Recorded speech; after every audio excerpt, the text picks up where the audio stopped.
Hello, and welcome to another episode of The Bible in 1 Year with the Preacher's Husband. Now, today, Job's friends have decided to throw in the towel. That's it. This is the third and final phase that they're going through, the third and final round of the debate. And Job may come out on top here, depending on who throws in the towel first. So we're going to start off on Chapter 24. In chapter 24, Job is continuing his discourse or his reply to Eliphaz. And in there, he starts out observing some of the things about society. And then he also, in chapter 24, verses 2 and 3, I'm going to read these verses to you. Chapter 2 and 3, he says, "The wicked displace boundary markers that steal a flock and provide pasture for it. They steal a flock and provide pasture for it. They drive away the donkeys owned by the fatherless and take the widow's ox as collateral." Now, this at face value, this seems like, well, yeah, that's what they do. But back in Job's time, this was a serious offense. The removal of boundary markers was a serious offense. Even if you were trying to confiscate animals in lieu of a debt that someone owed you, that was still a serious offense and it was an unforgivable sin. You would be big time in trouble for doing that. We continue on and we get to verses 13 through 17. And basically what he's talking about here is that evil people use the cover of darkness to commit foul deeds or bad things like murder, adultery, or theft, things of that nature. Those are all violations of the 6th, 7th, and the 8th commandments, I believe is what they are. And basically it just says that the dark is a friend of the evildoer and light terrifies them. That kind of holds true today. There's a lot of crimes that are committed at night and in the dark, and usually that's the time when people are inactive and people can sneak around in the dark and do stuff. So that still holds true. Some crimes are committed during the day. They are. But some are still done at night. Chapter 25. This is where Bildad speaks. And this may be the shortest chapter.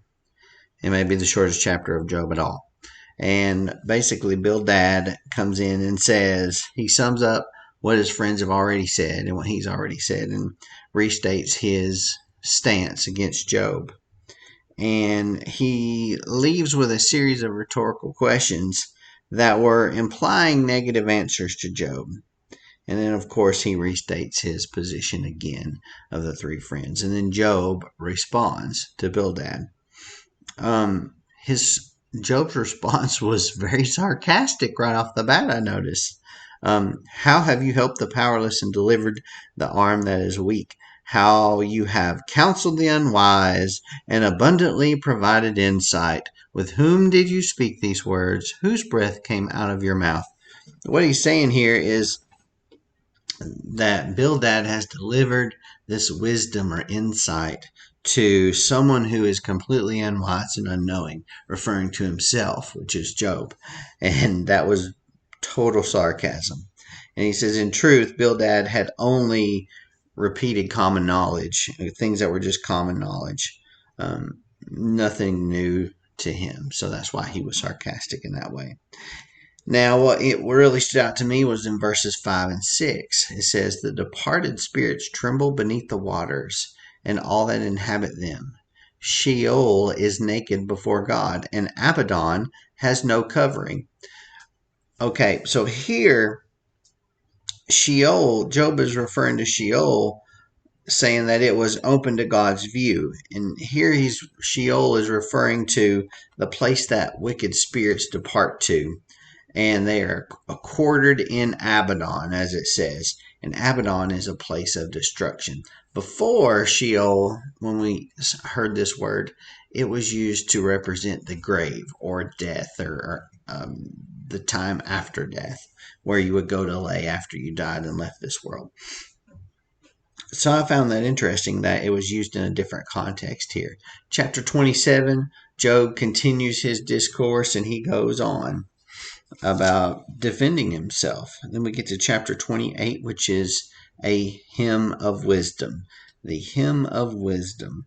some of the things that really sparked an interest to me were when I read verse 6. It says, its rocks are a source of lapis lazuli containing flakes of gold. Now I thought, that's an odd word. Wonder what that is. Well, lapis lazuli is actually a dark blue stone that has little flakes of gold in it.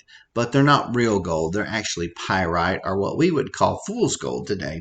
So that was kind of a neat thing that stuck out to me. But long story short, when we end chapter 28, basically, Job's friends have thrown in the towel here. Job's going to go on and claim innocence later. We're going to read tomorrow in chapter 29, 30, and 31 of how he continues to claim his innocence. And then a transition occurs away from these three friends into a bit of a new discussion when it comes to Job and his trials that he's been going through. So I hope you join me tomorrow for that. It's going to be exciting. I know it has been for me so far. If this has touched you, please share it. Hit the like button, the subscribe button, and also click that little jingle bell so you can be notified the next time that I upload a video. Like I said, tomorrow, Job 29, 30, and 31. And I hope to see you tomorrow.